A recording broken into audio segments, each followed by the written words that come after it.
Hola, benvinguts a tots a un nou podcast d'Huracà Verd i Negre. Avui gravem en dia de Sant Josep. És un dia gran per la penya perquè després parlarem que avui es celebren dos efemèrides importants en títols importants que després tindrem l'ocasió de comentar. Tenim avui amb nosaltres a Lluís Serra. Lluís, què tal, com estàs?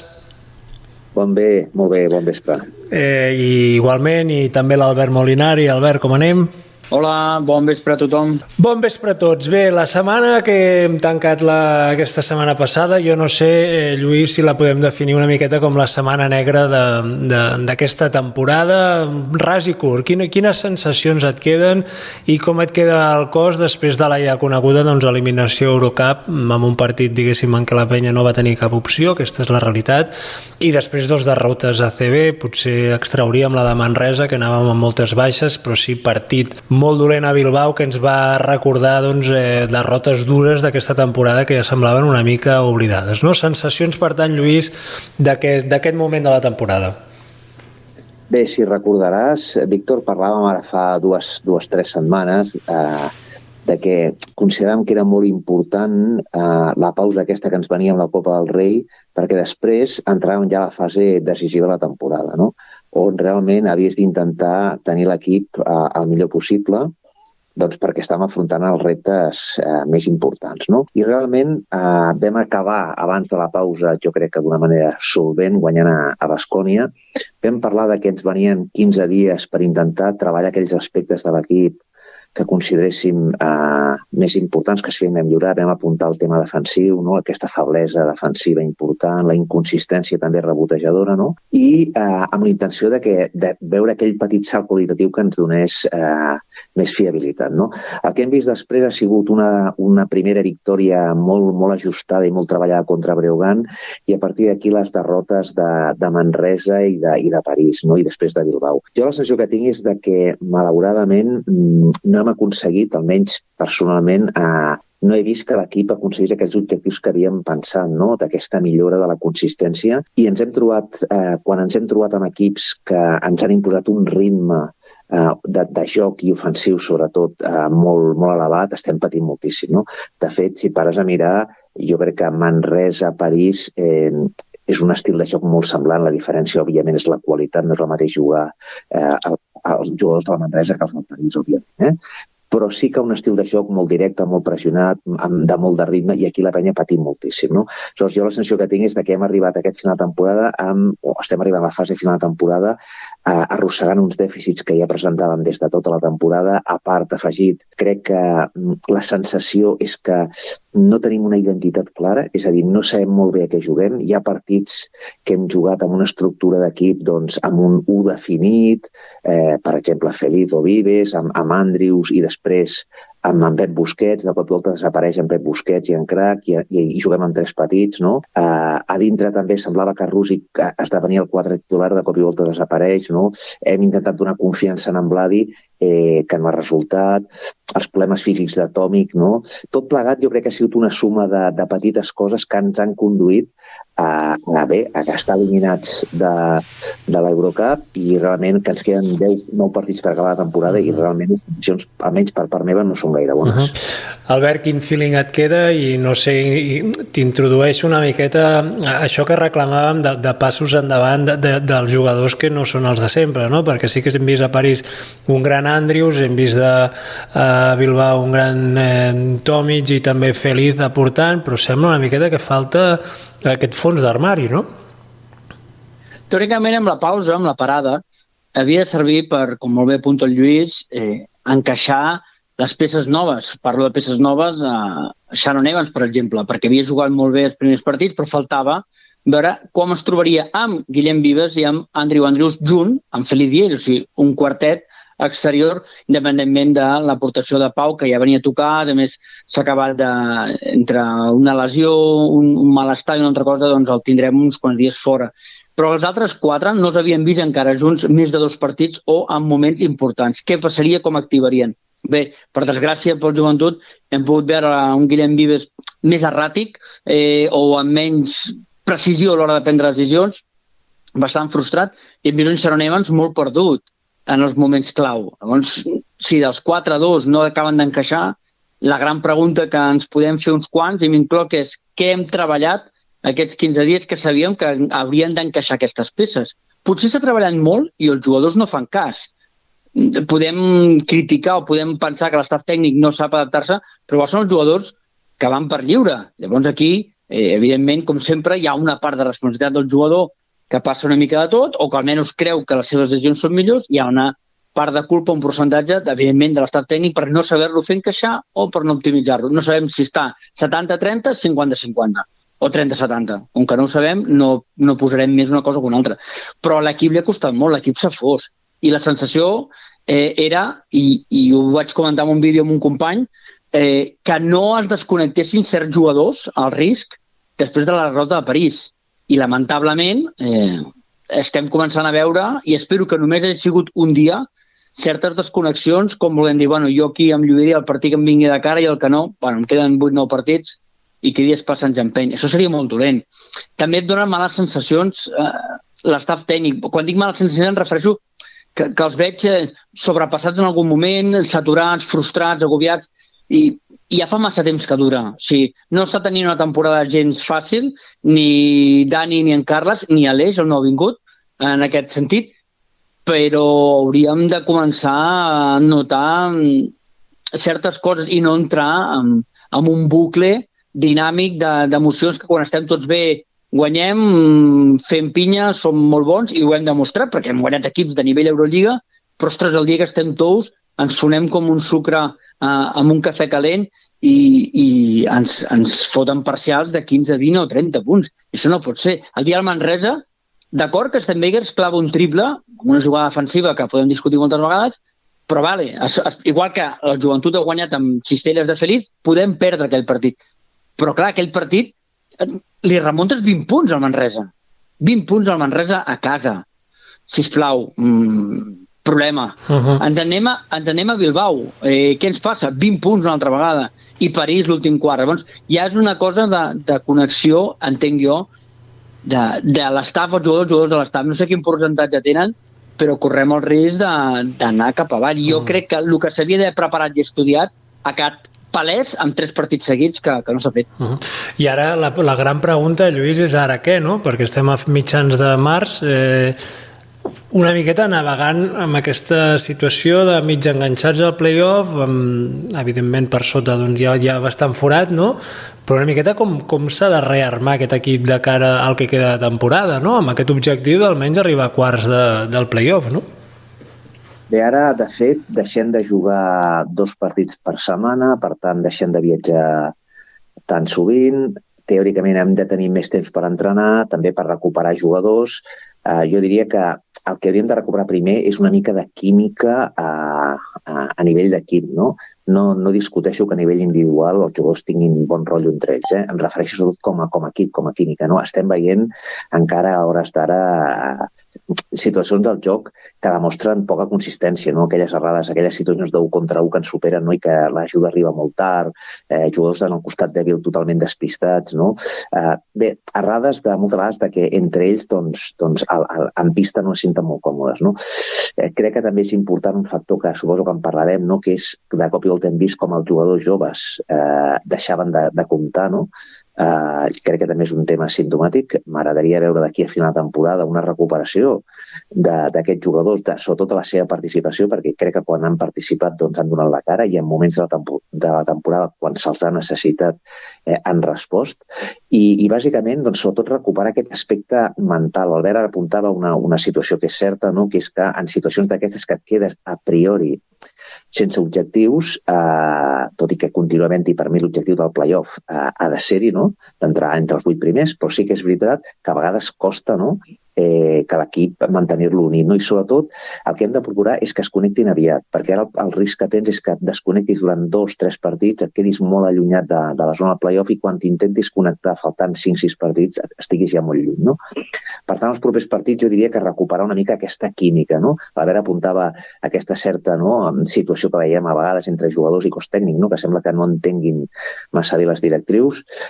Jo aniria per aquí, no? Recuperar aquest nivell de connexió entre tots, no?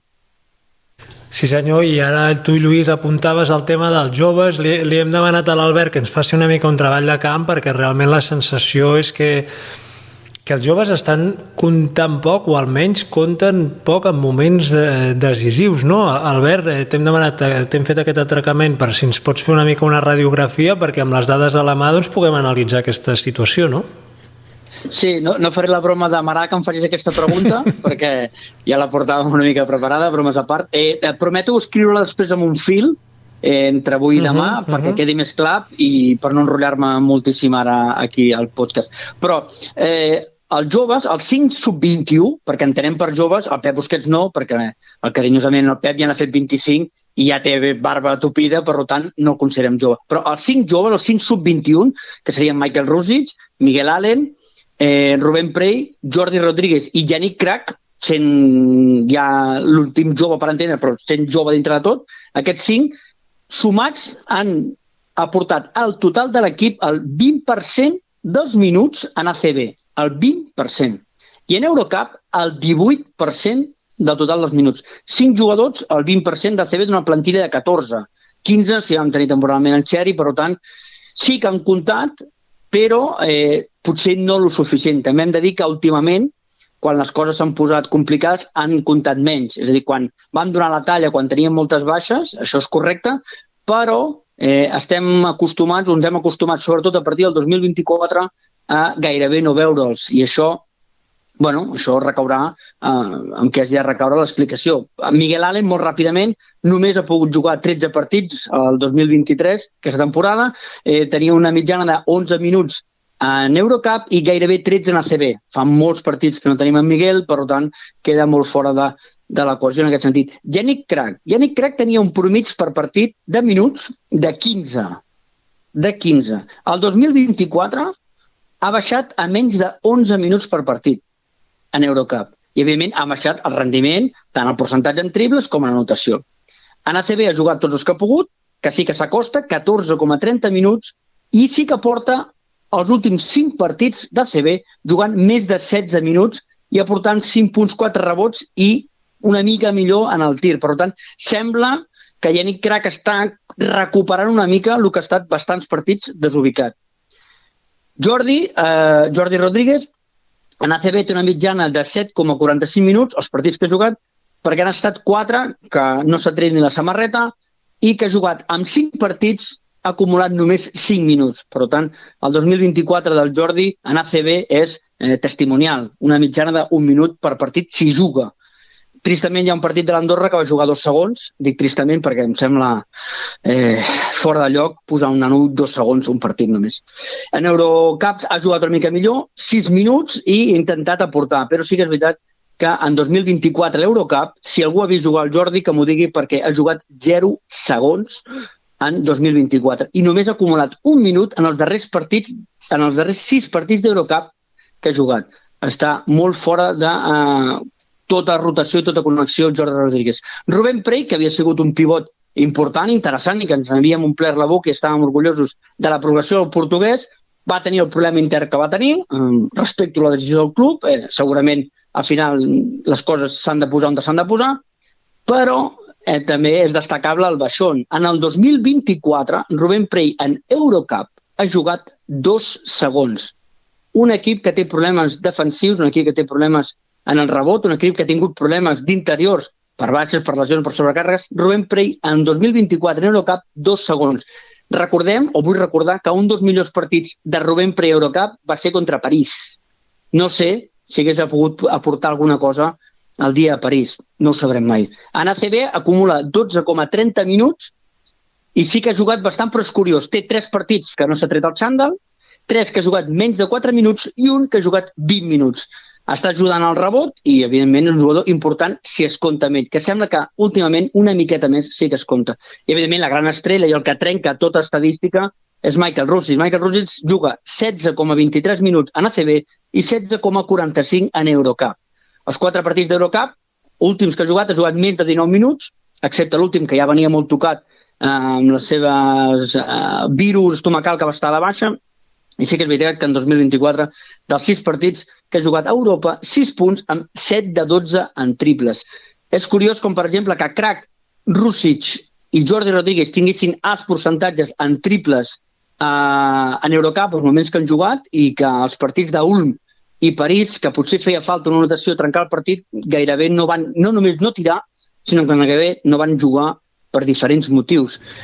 No sé quin serà el plantejament d'aquí a final de temporada. Crec que els joves, dintre de tot, han donat la talla, però estan deixant de jugar, i això és un risc que ho està notant clarament l'equip. I et dono gràcies, Albert, per la feina, i realment, Lluís, no sé si vols fer algun comentari, i també aquesta sensació de que no sé si m'explicaré bé, però que no hi acaba d'haver un pla B, no? No estem dient, evidentment, que aquests jugadors t'hagin de servir per guanyar partits o per guanyar títols, però realment falta aquest complement i a vegades sembla que anem a morir sempre amb la mateixa idea, no, Lluís? Bé, si recordaràs, jo ara fa un moment parlava de que una cosa important per un equip és tenir identitats, ser reconeixibles. No? Nosaltres fins fins aquest any, fins fa 2 anys, el nostre equip, agradés més o menys, era reconeixible. No? Tu veies clarament una estructura basada en Guillem Vives de base, un base solvent, un base organitzat, sense ser molt explosiu, però un home que perd poques pilotes, molt seriós, no? Amb un atac, amb una dupla Pau Ribas ante Tomic, no? Que realment era la primera opció en atac, amb el 2 contra 2, molt ben ajudats per en Joel Parra, en aquesta posició de 3-4. No? Teníem un equip, jo crec que bastant consistent, bastant reconeixible. No? En rols definits, sabíem a què jugàvem. Tinc la sensació des de ja a finals de l'any passat i sobretot d'aquest any, que òbviament per qüestions d'edat, perquè evidentment no és el mateix que vingui un jugador com Tomic o el mateix Pau, que arriben aquí amb 33 anys i ara en tenen 37, òbviament aquests 3-4 anys que han passat, és obvi que el seu rendiment no pot ser el mateix. Per tant, jo entenc que aquí calia i cal un canvi de rols, un canvi de maneres de jugar i anar incorporant jugadors, i crec que aquest ha sigut un dels hàndicaps que hem tingut. No? Que a hores d'ara nosaltres no tenim aquesta identitat. No? Suposo que amb l'estructura d'equip que es va fer a principi de temporada, amb la incorporació del Nwaku, ja s'intentava que Tomic tingués menys protagonisme, l'arribada de Sean Thomas, jugador contrastat a Euroliga, per suplir la baixa de Parra. El fet és que hem anat incorporant jugadors, però l'equip en si jo crec que ha perdut identitat, no? I és el que trobem a faltar. En partits, ja dic, teníem una estructura més o menys coherent.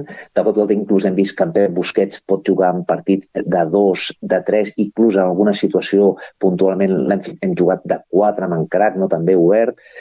El que deia ara l'Albert, no? Rubén Prey, que en un moment determinat semblava que era una aposta clara per tenir minuts i per millorar, desapareix de les rotacions, no?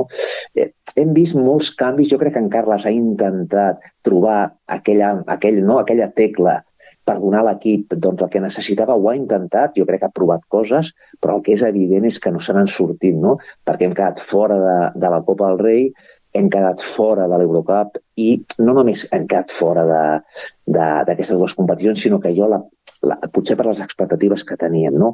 El nivell de joc que hem ofert, si ara repassem la temporada que portem, jo crec que no són més de 4 o 5 partits aquest any que podem dir que l'equip ha jugat al nivell que esperàvem, no? La resta ha sigut, hem anat traient partits perquè n'hem tret, però ens ha costat moltíssim, no? I hem vist l'equip, això, jugant molt a ratxes, no? Amb una dependència absoluta del Felip, no? Jo crec que Felip aquest any no s'ha posat l'equip a l'esquena, no s'ha posat a dalt de tot perquè ens ha guanyat uns quants partits, però i acabo amb un comentari, no? És a dir, sovint apel·lem a l'orgull, no? Jo crec que quan massa sovint hem d'apel·lar a l'orgull falla alguna altra cosa, no? És a dir, l'orgull l'has de treure en moments determinats, però no sempre hem d'anar dient a aquest equip li falta caràcter, li falta orgull, no? Hauríem de ser capaços d'aquest orgull o aquest caràcter tenir-lo des del primer minut de joc, no?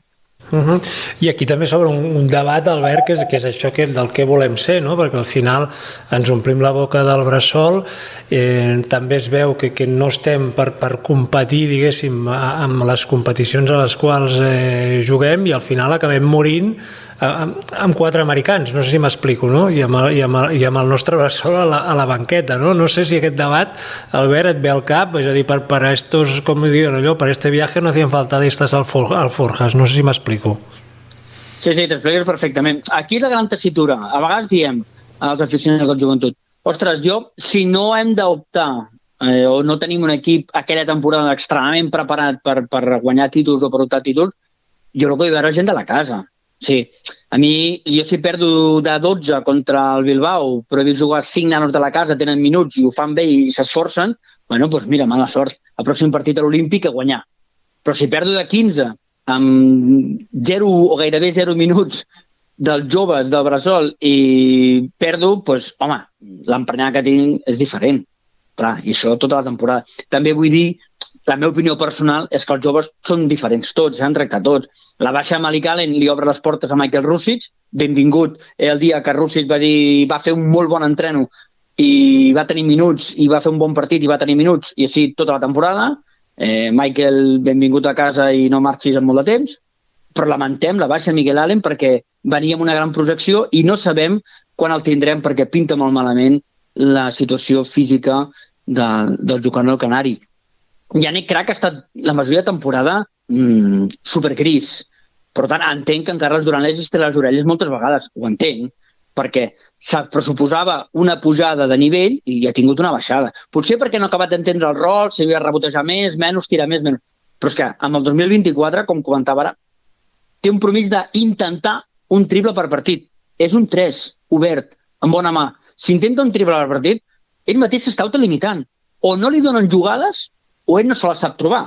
Aquí entraríem amb el 50-50, l'estaf i el jugador, però no ha fet el pas.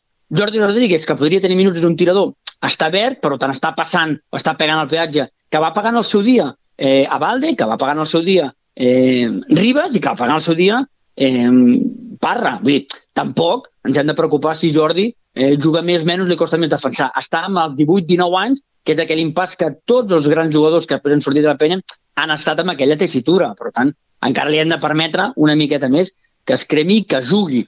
I llavors arribem a Prey. Jo aquí sí que no l'entenc. O sigui, per molt que tinguem la discussió interna, Prey ha demostrat que quan juga en sap. Serà millor, fallarà jugades. Té un ràtio de minuts per rebot que només l'iguala Tomic. No l'iguala ningú més. Ni el Cook, que vam fitxar per agafar rebots, l'iguala. Ja no parlem de Brosianski, ja no parlem de Nwako. Per tant, Prey és un jugador aprofitable. I si està castigat, el Prat, que no vinguin tota la temporada, perquè total, per ocupar banqueta, puja'm a Mayoral. Ja està bé, ja està bé. Però si el crides i l'equip i el partit et demana alguna cosa, doncs optimitzem-lo. A mi em sap greu veure que no l'optimitzem. Segur que ell no fa tot el que hauria de fer. Jo no estic dient que estigui creuat una creueta per part.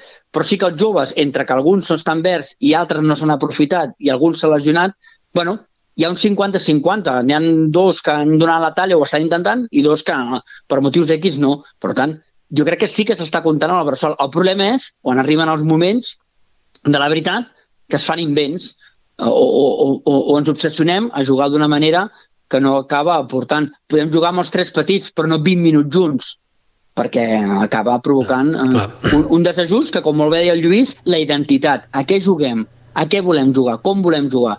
De veritat hem de forçar la màquina per arribar a un partit d'un nivell que els americans o no americans o estrangers o no estrangers no acabin d'encaixar amb l'equip, es frustrin perquè no els hi surt bé les coses i desconnectin, llavors que anirem a recórrer als joves que no han recorregut per treure'n les castanyes i potser a l'última jornada entrar meritoriament a playoff. S'ha de ser valent, i si fem, i amb això ja no m'allargo més, si fem orgull de Bressol, que es noti, però que es noti de veritat. I jo us volia també obrir un debat, Lluís, és aquestes expectatives que tenim la gent, no? Si tu te'n vas 15 anys darrere, o aquests nois que, per exemple, o noies que van per Europa, dubto que recordin l'últim títol de la penya, ja no dic veure'l, viure'l, no?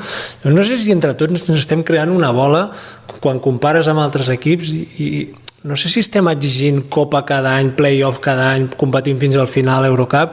No sé si és molt realista, perquè a vegades tinc aquesta sensació una miqueta de que l'equip realment en moltes situacions dona el màxim del que hi ha i llavors també potser s'ha d'assumir una miqueta la realitat, no, Lluís? Doncs mira, jo aquí discrepo una mica. Jo precisament, més que parlar de títols, el que m'he fixat sempre i em fixo és si l'equip està arribant al seu límit, no? És a dir, jo aquest any em plantejava l'equip que havíem fet a primera temporada i l'equip que ens ha quedat a la final, està donant el 100% o aquest equip pot jugar molt millor, perquè si realment l'equip està donant el 100% i els resultats, com tu apuntes, no arriben, hem d'estar tranquils, no? Jo la sensació que tinc és que no ho estem fent. És a dir, que aquest equip, primer que l'estructura que ens ha quedat a mi mai m'ha convençut. No? Crec que tenim un overbooking molt clar de places exteriors, de jugadors exteriors que poden ocupar la posició de 1-2, molts jugadors, no? I en canvi interiorment tenim molta debilitat, crec que tenim un joc interior molt fluix, també condicionat per la mala temporada del Vladi, no? Que en cap moment ha sigut capaç de despertar, per dir-ho així, d'aquesta migdiada que porta. Sumat tot plegat, jo tinc la sensació que l'equip no està donant ja no el 100%, no està donant ni el 80 ni el 90 del que podria donar, no? Perquè crec que quan ho ha fet hem sigut capaços de guanyar, doncs, a Baskonia, hem sigut capaços de fer bons partits, no? Però ens ha faltat aquella continuïtat necessària per tot equip solvent, no? Per tant, jo fujo una miqueta del debat de títols i de si és un fracàs o no. No m'interessa gaire aquest debat. Sí que em fixo i et dic si l'equip pot donar el màxim. Jo el que sí que reclamaria, i ho hem estat apuntant aquí una mica, no? És tenir les coses clares, no? És a dir, si realment optem o volíem optar per intentar assolir l'Eurocup, doncs tu has de fer tots els passos per intentar aconseguir l'Eurocup, no? El que no m'agrada a vegades és veure per una banda un discurs que es fa i per l'altra els moviments d'estructura que van en línia contrària, no? Si apostem pels joves, perquè som un equip que ens agrada apostar pels joves i a més forma part de l'ADN de la penya que ens estimem, doncs fem una aposta real pels joves, no? I més si et veus obligat a fer-ho, com hem tingut moltes lesions i ha sortit bé perquè els tios han respost, doncs mantenim. A mi l'altre dia em sabia greu veure el 5 titular contra el París, no? Amb els 3 americans, no? Més Vladi, més Tomic, no? Cap jugador del planter.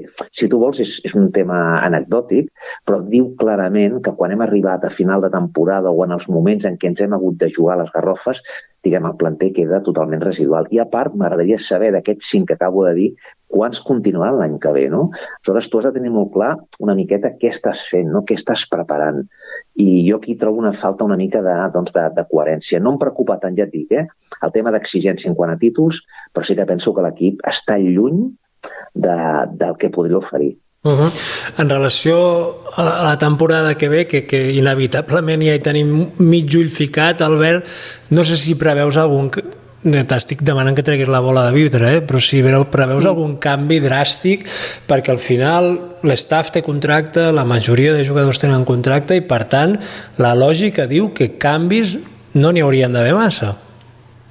Mira, no fa gaire estona, un poc abans que gravéssim, he tingut una conversació amb un entrenador, o podríem dir així, de categories inferiors d'un club de la zona de Barcelona, per motius X. I ell m'ha dit, ostres, ell, per exemple, em feia el comentari que no estava content amb el Grimau. I jo li he dit, a vegades els canvis s'han de fer quan comença a anar malament la cosa, no quan va malament del tot, perquè quan va malament del tot costa moltíssim remuntar. És a dir, quan tu canvies les coses perquè és inevitable, perquè has tingut un mal any, perquè tot va malament, aixecar-ho és molt difícil. Quan acaben les coses, anar malament però no massa del tot, potser llavors, amb un símil ràpid és com els impostos. Si puges els impostos quan el teu salari és molt baix, t'ofeguen. Has de pujar els impostos quan el teu salari està prou alt, perquè si no ho notes tant. Què vull dir amb això, amb aquest símbol, amb aquest símil que acabo de fer? Que tot i que tinguin contracte certs jugadors, potser seria el moment de prendre una decisió. Des de l'estaf tècnic, i ho dic amb tots els respectes. Després em plouen, ja ho sabeu perquè em llegiu a la xarxa social, després em plouen galetes per tot arreu, però és així, és que al final s'ha de poder dir amb respecte. Jo admiro la feina que ha fet Dani Miret i Carles Duran, però crec que és necessari un canvi. També potser per ells, però crec que és necessari un canvi. Però no perquè no guanyem títols, sinó perquè precisament el que ha dit el Lluís, perquè aquest equip dona la sensació que podria fer més i que hagués pogut fer més i que potser hauríem d'haver fet un clic més. Ja no només guanyar, sinó la sensació. Perquè, clar, quan tu muntes un equip, que tu comentaves ara, Víctor, de les expectatives, l'equip que vam muntar, home, feia patxoca. Donava la sensació que, com a mínim, ens podíem plantar la copa, rascar semifinals si tot anava bé d'Eurocup i qui sap, i estar en bona posició i fer molts partits bons. Han vingut 50.000 tessitures. però és que l'any passat també van tenir 50.000 tessitures, fa 2 anys també van tenir 50.000 tessitures, i sempre en tenim alguna que altra. Doncs potser no és que esperem, com alguns comenten, no? Ojalà no tinguem play-off i hi hagi una justificació per despedir un terç de la plantilla, inclús estat tècnic. No. Jo no. Jo vull anar a play-off i vull lluitar. Però això no ha de treure la idea de que toca un canvi. Per tant, desitjo el millor de l'equip al màxim, que guanyem els màxims de partits. Ojalà fem semifinals de CB. Ojalà ho rebentem. Ojalà. Però, un cop acabi la temporada, jugadors com molt bé apunta el Lluís, Vladi Brosianski, que té contracte, no està donant la talla, i tu com a club i com a entrenador has de pensar si és algo temporal o és que se'ns està encasillant, altres jugadors que no s'estan adaptant o que tu preveus que no s'adaptaran, entre ells Tyler Cook, per exemple, Sharon Evans, veurem com acaba, però està donant molts dubtes, algun jove que hauràs de cedir o no, hauràs de veure què fas, i algun veterà, en el cas de Pau Ribas, a veure com es troba físicament a final de temporada i sé que té un any de contracte, i Tomic, que també té un any de contracte, a veure com es troba a final de temporada, prendre alguna decisió en el bé d'ells dos per canviar. Però has de fer-ho, perquè si esperes una temporada més i dones una oportunitat, i pel que sigui, és una temporada com aquesta o com la temporada passada, que no acabes de, inclús sense tocar ni semifinals, caure a primera ronda de Copa, no tocar play-off, et quedaràs sense Tomic, et quedaràs sense Ribas, et quedaràs sense American, i planificar des de zero, amb entrenador nou, una plantilla no treballada, és un risc molt alt. Doncs per evitar tenir que podar l'arbre de sota carrel, potser comencem a tallar alguna altra branca i confiar que les que queden són prou bones per donar fruits. Per tant, jo prendria no decisions dràstiques, però crec que pel bé del club, i sempre es diu que has de pensar en el club més que en els noms i els jugadors, s'haurien de prendre decisions si volem seguir en dinàmica bona, perquè siguem honestos, la Penya porta 4 temporades notables i algun tram excel·lent. Per tant, s'han de mantenir. No podem exprimir tant la fruita que després ja no doni suc i hàgim d'esperar que brotin els brots verds, tornar a arrencar de zero, perquè això ja ho hem viscut. Ja sabem que no acostuma a funcionar. Per tant, ara, amb temps en planificació, i això recaurà que hagi de recaure, jo crec, i ho dic obertament i sense cap mena de por, crec que s'hauria d'anar podant certes branques. Lluís, et dono la paraula sobre aquest punt i també una miqueta amb aquesta incògnita del màxim accionista, no? Que vas sentint notícies, realment no tenim massa més informació de la que sent, però no sé si crea un cert neguit a l'hora de fer aquest plantejament d'un estiu que ja sigui amb canvis importants o per preveure no aquesta temporada que ve sinó l'altra, s'ha de començar a treballar amb un objectiu ja clar, no? Bé, jo el que crec que hi ha un cert consens, i aquí recullo una mica el que comentava l'Albert, jo crec que hi ha un cert consens a l'entorn de la penya, almenys crec a nivell de massa social, no? És que estem arribant al final d'un cicle. No? Jo crec que això és una cosa òbvia. I per diferents motius. Primer perquè tenim 2 jugadors que han sigut, ja dic, la base d'aquest equip els últims anys, com són en Pau i l'Ante Tomic, que l'any que ve tindran 38 anys. Portem un entrenador que porta 7 anys amb nosaltres. No? A part s'ha comentat d'alguns jugadors amb contracte per més d'un any, el cas de Brosianski, no? Que no estan al nivell que necessitaríem. No? I moltes altres circumstàncies que ens fa pensar que, òbviament, el projecte com a tal, o aquest cicle, s'ha de donar per acabat i s'ha d'iniciar un nou cicle. Després, anirem a veure, i aquí enllaço amb el que comentaves, anirem a veure aquest nou cicle que hem de començar, fins a quin punt, quins recursos disposem. No? És a dir, si són recursos econòmics elevats, si no ho són, jo la sensació que tinc és que anem cap avall en aquest sentit. No? És a dir, a Scranton tots sabem la situació que travessa, vinculat a Grifos, per tant, tot fa preveure que no anirem a augmentar molt més els ingressos, sinó que haurem d'ajustar-nos. A mi, personalment, tampoc és que em sàpiga greu, perquè crec que tenim una base de nanos joves que apunten maneres i que crec que han demostrat aquest any que són jugadors que amb continuïtat i amb millora, òbviament, poden tenir un paper destacat. No? Evidentment, segurament s'hauran de baixar objectius, però a mi no em sap greu perquè la penya, diguem, aquesta història l'hem viscut ja molts anys. No? I com s'ha apuntat aquí, ens identifiquem molt més amb jugadors joves, de planter, que puguin donar el 100%, s'identifiquin amb els colors, no? I puguin aportar tot allò que puguin fer amb independència del resultat final. No? jo crec que la penya quan ha funcionat bé històricament és quan hem anat a aquest model, no aquest model de planter. Ara mateix jo que estic veient, ja veurem com acaba la temporada, precisament és que tenim la base d'aquest equip l'estan aguantant els jugadors foranis, no? I que, com s'ha dit aquí, els jugadors del planter hem anat perdent protagonisme, no? Per la qual cosa, a mi m'agradaria aquest canvi de cicle, que crec que és evident, perquè ja dic, per tot el que acabo d'apuntar, no? I espero i desitjo que a final de temporada, amb temps suficient, es prenguin les decisions que s'hagin de prendre, que ja en parlarem perquè tindrem temps, però jo, que hi ha d'haver un canvi de cicle i que cal una renovació en profunditat, sí que ho veig, Molt bé. Futur immediat, diumenge a 6:45 ve el Barça. Tots juguem a casa, ja em direu què us sembla l'eslògan. Partit importantíssim en realitat, perquè al final és el Barça, és un derbi.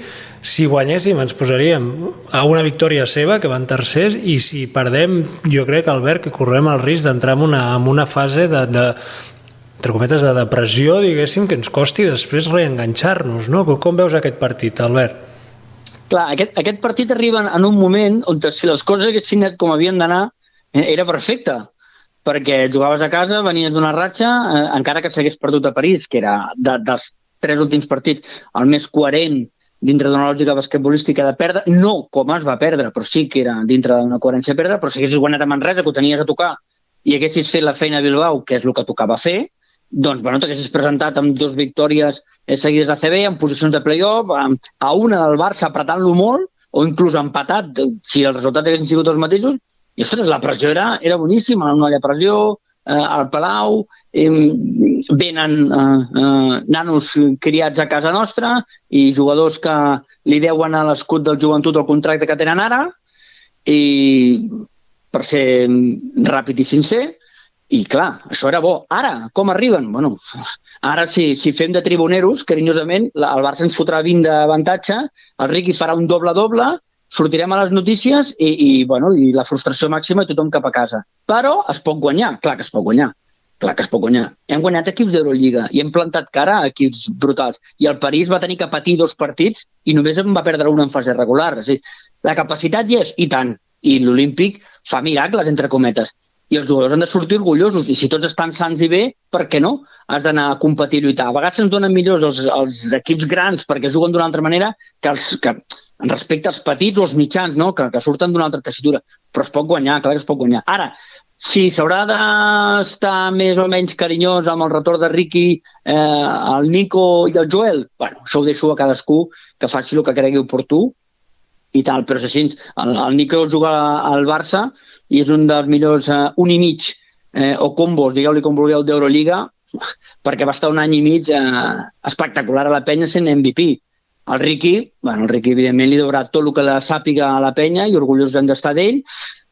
S'ha fet gran i pren altre tipus de decisions, i el Joel és innegable. Joel, si no és per la penya, no hagués fitxat mai pel Barça. Per tant, que treguin pit els de l'altra banda del Llobregat, però tenim molt clar que si no és per nosaltres, cap dels 3 estaria, no només al Barça, sinó que no estaria ni a l'elita europea. Hem d'estar orgullosos, no rancorosos, i evidentment guanyar. Ojalà que guanyem. Ojalà que guanyem amb una cistella de Tomic, que ja seria una cosa espectacular i bonica.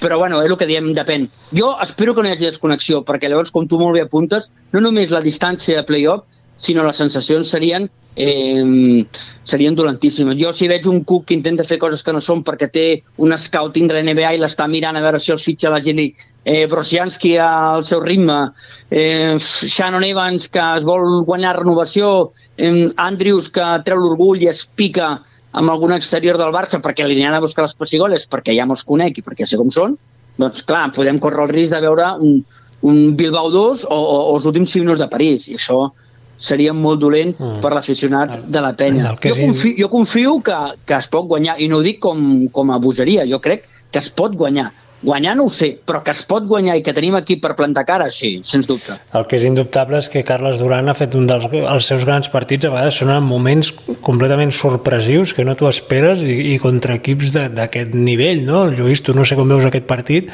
però bé, l'opció, diguéssim, l'hem de lluitar fins al final i tornar-lo a reenganxar aquí play-off fins al final, no? Per evitar aquesta possible fase de la temporada una miqueta d'estar en terra de ningú.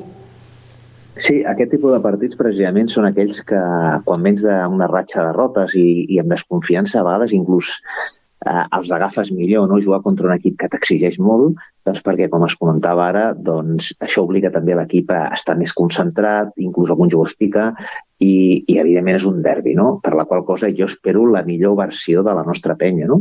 I evidentment, tant de bo puguem competir, no? També és veritat que el Barça ve de perdre contra el Breogán a casa, nosaltres venim de perdre a Bilbao, bueno, potser estem en un moment, cap dels dos equips potser en el seu millor moment, no? Segur, i el que tractaria aquí és d'intentar donar el màxim, no?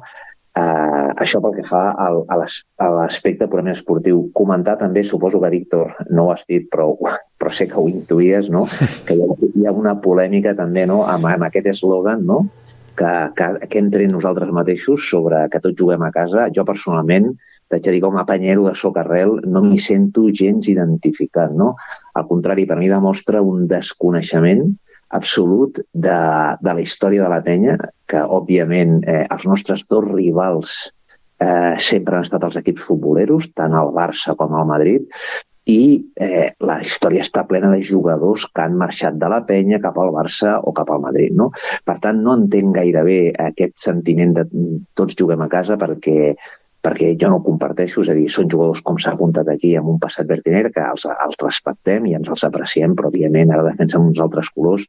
I què passaria si cada vegada que vinguessin jugadors que han format a la penya haguessin de dir el mateix? No, estava pensant avui mateix amb el Madrid, no? El Madrid hi juga a Valde, hi juga a Rudi, tens el Paco Redondo, que és segon entrenador, no? Què passa? Que quan vingui el Madrid a casa també hem de dir que tots juguem a casa? No ho veig en absolut. Ja dic, i demostra per mi un desconeixement sobre el que ha significat sempre, no? La rivalitat Penya-Barça o Barça-Penya, no?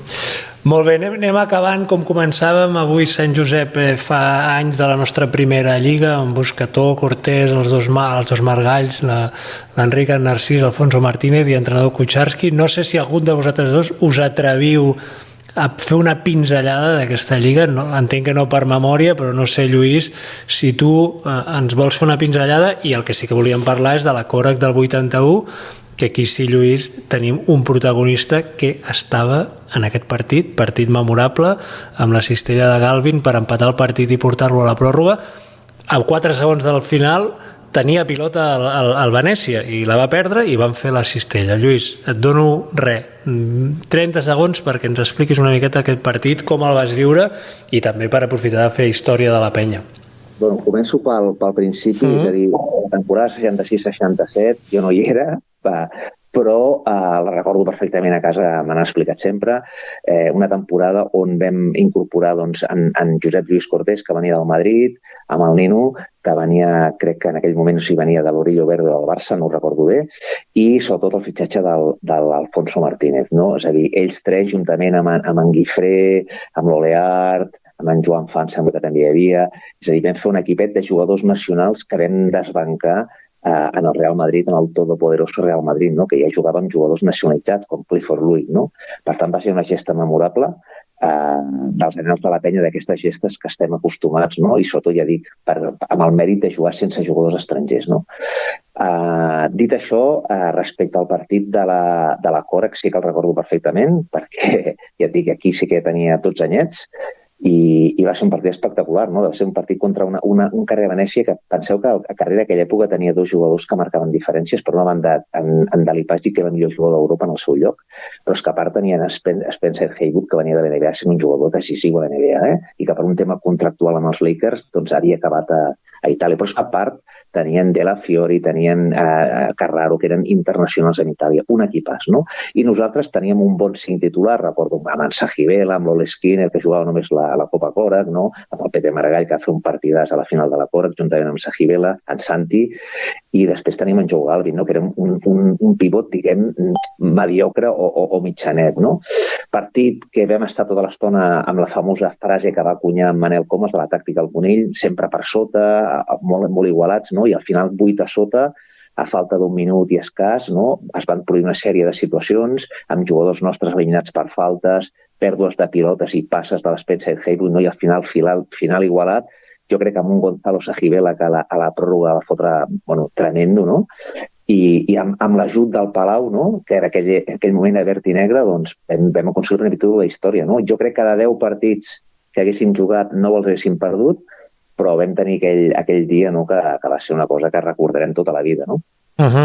Bé, doncs memòria de la penya també, esperem que entre tots puguem portar la penya doncs, en aquests moments de glòria, que al final són els títols i el que evidentment recordem els equips, però sempre tenim aquelles dates marcades que ens emocionen, inclús els que per edat no ho hem viscut, no? Però sí que és veritat, Albert, si vols anar tancant, que cada vegada queda menys gent que hagi vist títols, no? I això doncs bé, comença a ser no sé si una llosa o hi ha aquest factor, no? de poder aixecar la copeta, que al final també és important, no?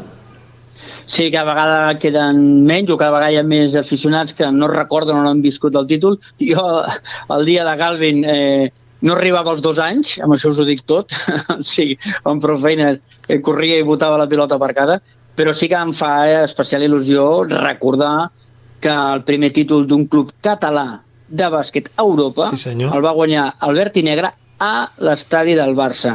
Que els hi dolgui el que els hagi de doldre, però la història és nostra i que n'aprenguin, com deia un president que encara tenen ara. I el dia abans van perdre la Recopa. I el dia van perdre la Recopa, bueno, ves què hi farem, coses que passen. Llàstima de que no s'hagin pogut guanyar títols i llàstima que als 80 en algun moment vam tenir la dècada de plata, no? Perquè arribàvem a moltes finals i ens costava molt guanyar. Però bueno, un orgull, com molt bé diu el Lluís, el joventut va poder rascar amunt i intentar, pues, a vegades no som prou conscients, no? Quan l'època de l'última època amb Aito, amb Rudi, amb Ribas, amb Riqui, 2006-2008 es guanyen 3 títols, ostres, està molt bé, han passat 15, han passat 16, han passat 17, aviat faran 20 anys si no passa res, ostres, sí que ha passat, sí, és tota una generació i costa molt perquè els clubs grans cada vegada són més grans i els clubs mitjans, si no han desaparegut, s'aguanten amb pinces o van fent mica en mica. Per tant, s'ha de valorar i potser a vegades els clubs han d'optimitzar mentalment i dir hem d'anar almenys a obtenir algun títol, com sí que han fet altres clubs que desgraciadament no som nosaltres en els últims anys i que no estan ni al nivell d'història que està a la penya, com pugui ser el Gran Canària, amb tots els respectes, el Lenovo Tenerife, inclús Sant Pablo Burgos o altres equips que sí que han aconseguit. I això ens hauria de fer reflexionar de que està molt bé tenir altes mides, està molt bé tenir joves ADN, però que a vegades has d'intentar juntar les dues coses per tenir. I res, i a disfrutar-ho, i a veure com acabarà la temporada, i a veure com vindrà el Palau, però està bé recordar avui la gran victòria de la penya, el Palau Blaugrana en primer títol europeu. Sí, senyor. Recordeu que al canal de YouTube tenim molts partits de la penya i aquest doncs està íntegre perquè qui el vulgui el pugui consultar i bé, reviure aquest moment històric de la penya. Fins aquí, Lluís, ens veiem per l'Olímpic, un plaer escoltar-te i aquesta història de la teva vivència d'aquest partit doncs crec que és important i que bé, que ens fa reviure aquests moments i els que no l'han viscut doncs fer-nos una miqueta la idea del que va suposar. Lluís, moltes gràcies. Gràcies a vosaltres, una abraçada. I Albert, com sempre, gràcies per la feina, per aquest atracament que t'hem fet i esperem també tant el teu tuit una miqueta explicant això com la prèvia del Barça, que també penjarem al canal de YouTube. Molt bé, en breu a les xarxes socials tindrem una miqueta de tot. Gràcies a vosaltres. Bé, com sempre, els que arribeu fins aquí, moltíssimes gràcies i força, penya.